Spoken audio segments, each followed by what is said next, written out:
ہوئی اس زندگی کے اندر اس قدر آپ کو پریشان کیا گیا کہ ان کو بیان نہیں کیا جا سکتا۔ سفر معراج کے اندر حضور صلی اللہ علیہ وآلہ وسلم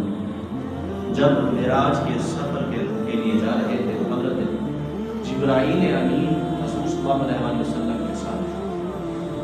تو جب حضور صلی اللہ علیہ وآلہ وسلم جنت کی سیر فرما رہے تھے، جب جنت کی سیر فرما رہے تھے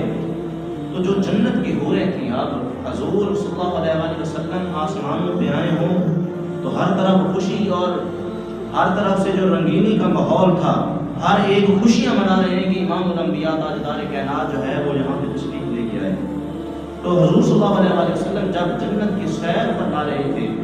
تو اس وقت کیا دیکھا کہ جو جتنی بھی جنتی حوریں ہیں ساری کے ساری خوشیاں منا رہی ہیں، لیکن وہ حور جو سب حوروں میں سب سے زیادہ حسین و جمیل تھی، جو سب سے زیادہ خوبصورت تھی، کہ اس کا حسن اتنا تھا کہ اگر اس کے حسن کی جھلک دکھا دی جاتی دنیا کے اندر تو سورج اور چاند کی روشنی جو ہے وہ مار پڑ جائے۔ اس قدر حسین و جمیل تمام حوروں کے اندر جو سب سے زیادہ حسین حور تھی وہ غمگین بیٹھی آنکھوں سے آنسو سجا رہی۔ تو حضرت محمد مصطفیٰ صلی اللہ علیہ وآلہ وسلم نے حضرت جبرائیل امین سے پوچھا کہ ہر طرف خوشی کا ماحول ہے، ہر طرف سے خوشیاں ہی خوشیاں ہیں، ساری کی ساری حوریں جنت کی خوشیاں منا رہی ہیں، لیکن یہ حور جو ہے یہ غم زدہ ہے، یہ کیوں پریشان ہے، کیوں یہ آنسو بہا رہی ہے؟ تو حضرت جبرائیل امین اب حضور کے ساتھ ہیں تو فرمایا کہ یا رسول اللہ اسی سے بھی پوچھ لیتے کہ وجہ کیا ہے۔ تو جب حضور صلی اللہ علیہ وسلم جنت میں پہنچتے ہیں، جب یہ سوال کیا گیا، پوچھا حضرت جبرائیل نے کہ اے اللہ کی مخلوق، اے اللہ کی بنائی ہوئی خوبصورت شکل، اے رب ذوالجلال کی طرف سے بنائی ہوئی پیاری حور، بتا آج خوشیوں کا دن ہے، ہر ایک بن سنور کے بیٹھی ہے، ہر ایک حور جو ہے وہ بنی سنوری ہوئی ہے، لیکن تو جو ہے آج غمگین ہے، کس چیز نے تجھے غمگین کر دیا؟ تو اس وقت وہ حور کہتی ہے کہ یا رسول اللہ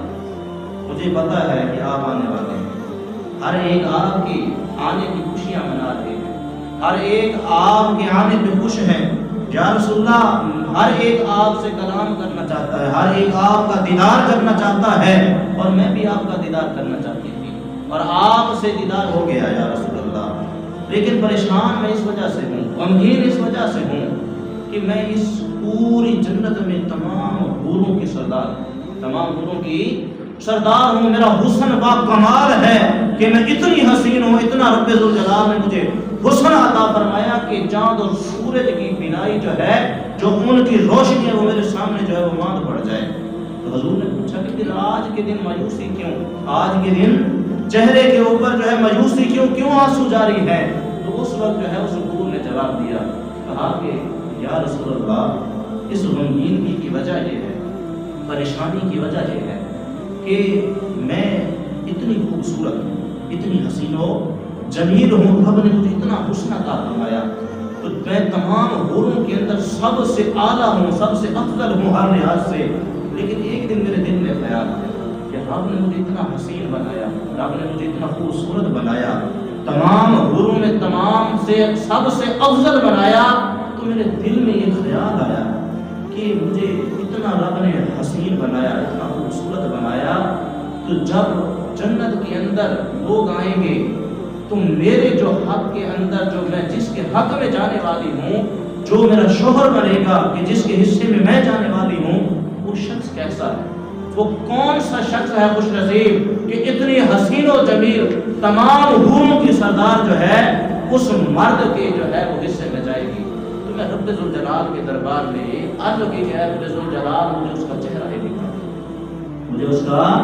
چہرہ ہی دکھا دے، میں دیکھنا چاہتی ہوں کہ میں کس کے حصے میں جانے والی ہوں، کون ہے خوش نصیب شخص کے جس کے پاس جو ہے میں جانے والی ہوں، کہ جس کے حصے کے اندر میں تمام جنتی عورتوں کی جو ہے، جنتی حوروں کی جو ہے سردار اس کے حصے میں آنے والی ہوں۔ تو جب یہ سوال کیا تو رب ذوالجلال نے مجھے ایک چہرہ دکھایا، تو جب میں نے اس شخص کا چہرہ دیکھا تو میری حالت ہو گئی۔ میں کیا دیکھتی ہوں کہ موٹے موٹے رخسار ہے، سیاہ فام چہرہ ہے،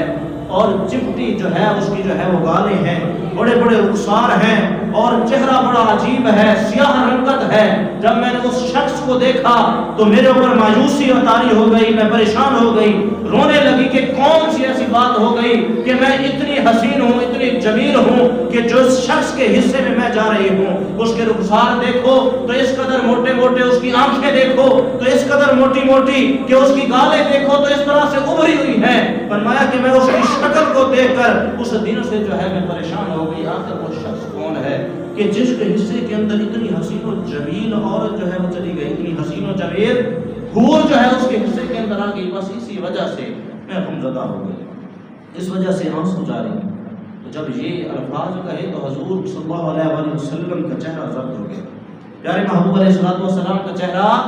زرد ہو گیا۔ پیارے محبوب علیہ السلام جو ہے وہ غصے کے اندر آ گئے۔ پیارے محبوب علیہ السلام نے فرمایا کہ تو جانتی ہے کہ جس کے بارے میں تو یہ کہہ رہی ہے کہ اس کا چہرہ ایسا ہے، اس کی رنگت ایسی ہے، اس کے رخسار ایسے ہیں، فرمایا تو جانتی ہے وہ کون ہے؟ فرمایا یا سنو میں نہیں جانتی کہ وہ کون ہے۔ فرمایا کہ پھر سن لے کہ جس کے بارے میں تو بات کر رہی ہے وہ محمد مصطفیٰ کا غلام بلال حبشی ہے،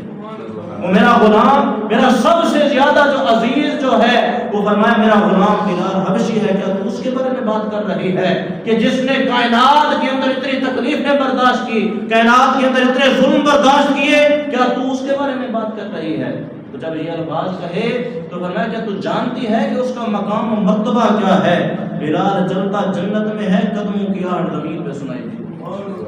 بلال چلتا جنت میں ہے، قدموں کی آہٹ زمین میں سنائی دیتی ہے۔ تو جانتی ہے کہ وہ کس طرح کا بندہ ہے، کس طرح سے اس مقام پہ پہنچا ہے۔ وہ ایک دن آئے گا، قیامت کا دن ہوگا کہ جس کو تو سیاہ فام کہہ رہی ہے، یہی حوریں اس کے چہرے کی سیاہی لے کر جو اپنے چہرے کے اوپر تل لگائیں گی